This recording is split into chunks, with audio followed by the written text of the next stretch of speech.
Observations with Robert Meyer Burnett.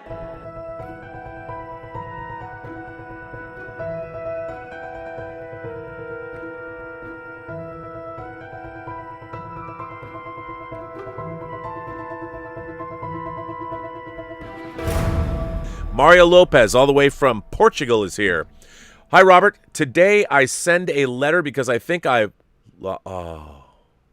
Today I send a letter because I think I lost my hope of seeing the work of Zack Snyder completed for the DC Extended Universe. And I have someone to blame. Warner Brothers. They not only did not protect, but even attacked this director that I admire so much. But I take my hat off to Warner in the way they did that. First, they didn't want to support the Snyder Cut. Then they said it didn't exist. Then they did everything to attack Zack Snyder's fans as if they were toxic, taking small examples and isolated facts and then blame the whole community. Zack Snyder fans are non-toxic. It is all the internet that is and has always been It is all the internet that is and has always been toxic in all aspects and shapes. But Warner Brothers' plan did not stop there. They created a trap from which Zack Snyder came out frowned upon at a charity event, which aimed to combat suicide. Zack Snyder was so clumsy in this situation that an entire community turned against him. I also think that this same community should have had the coolness to forgive and understand Zack Snyder and to accuse the real culprits who masterfully orchestrated this incident, manipulating like puppets the director and fans and the organizers of the event, geeks and gamers. Warner's plan did not end there.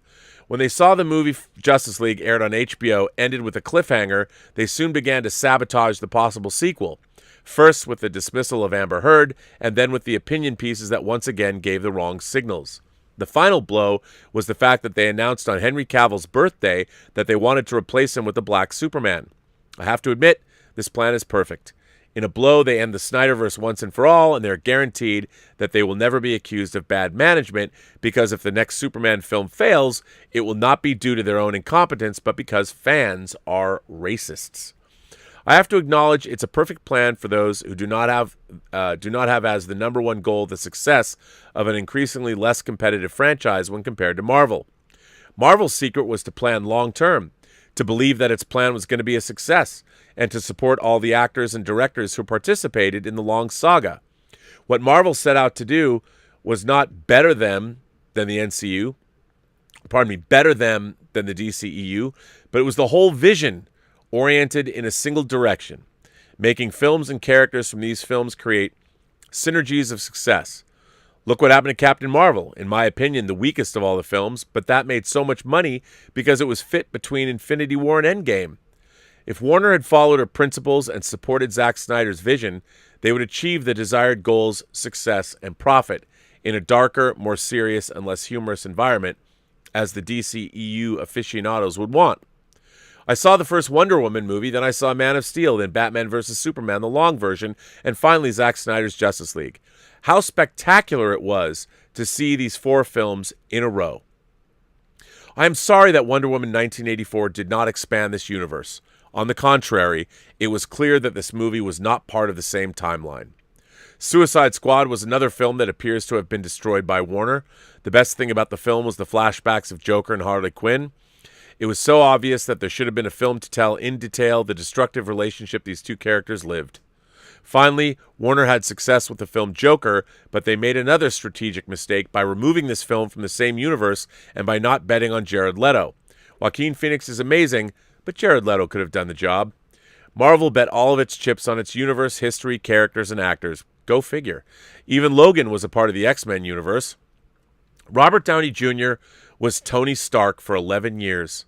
DC has already moved to the third Bruce Wayne in 17 years. It's true I'm a fan, but better than that, I'm just a dissatisfied customer who leaves a promise here. Since they don't give me what I wish, I won't support them with my money, both on Robert Pattinson's Batman film and the next Superman film, whoever he is with. Ben Affleck is my Batman, and Henry Cavill is my Superman. And with this, I finish this long letter. Thank you. Kind regards, Mario. You know what's interesting? If I can just bring it back home. And by the way, I didn't even plan the order of these letters. Both of these letters are expressing no love, discontent. Jason Webster's letter and our last letter, Mr. Lopez's letter. What's missing is the love, man. The love. What's missing from me?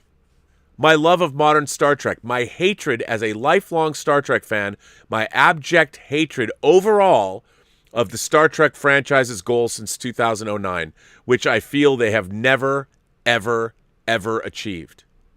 You can say what you want. They keep cranking them out. They keep spending the money because what they're trying to do is build brand recognition. They're hoping maybe they'll get a little love. I mean, Lower Decks got some love, I guess. Didn't get my love, but it got other people's loves. The Easy Lay fans, I understand why. You like the humor. I know. You know, but doing a parody of something is inherently easier than creating more of that thing that you're making a parody of. So it's hard. I think the people that have worked on Star Trek have been uniquely unqualified to actually make Star Trek because they have not brought the love to the franchise. There's no love there. I mean, otherwise, why would anybody make Into Darkness? I know there's people like Bob Orsi who had love for Star Trek, but J.J. Abrams clearly doesn't. There's no respect or shred of love in any of the works he's done. I don't see any love for Star Trek in Alex Kurtzman's work. I see love for their new characters they've created, the messianic Michael Burnham who could do no wrong. They love her, but they don't love Star Trek. Because if they did love Star Trek, you'd feel it. I can't feel the love tonight because there isn't any in those franchises. There's only a love of money.